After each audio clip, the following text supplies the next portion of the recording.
চিরঞ্জীব ভালোবাসার সামান্য স্পর্শ ৩রা মে ২০২০ থেকে আবিশ্বের কবিদের কবিতা পাঠ।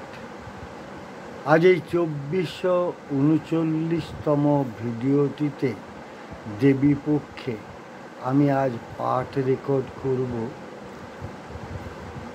সোমপ্রভা বন্দ্যোপাধ্যায়ের কবিতা। কবির কবিতা ইদানিং ফেসবুক সুবাদে পাঠ করছি। খুব ভালো কবিতা লিখছেন তিনি। তার একটি কবিতা আমি পাঠ করব। কবিকে আমার অভিনন্দন, শুভেচ্ছা, শ্রদ্ধা, ভালোবাসা। কবির জয় হোক।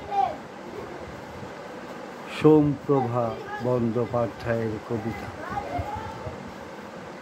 পয়েন্ট ছুঁয়ে মারি ব্যাক স্ট্রোক, অভিজ্ঞতায় টেনে ধরি হাঙরের লেজ। কালীয় দমনে পরাভূত মৃত্যু তুচ্ছ করে প্রাথমিক দাবি দেওয়া, ভেসে ওঠে জীবনও আজন্ম লালিত আকাঙ্ক্ষারা। কবিকে ধন্যবাদ। কবির জয় হোক।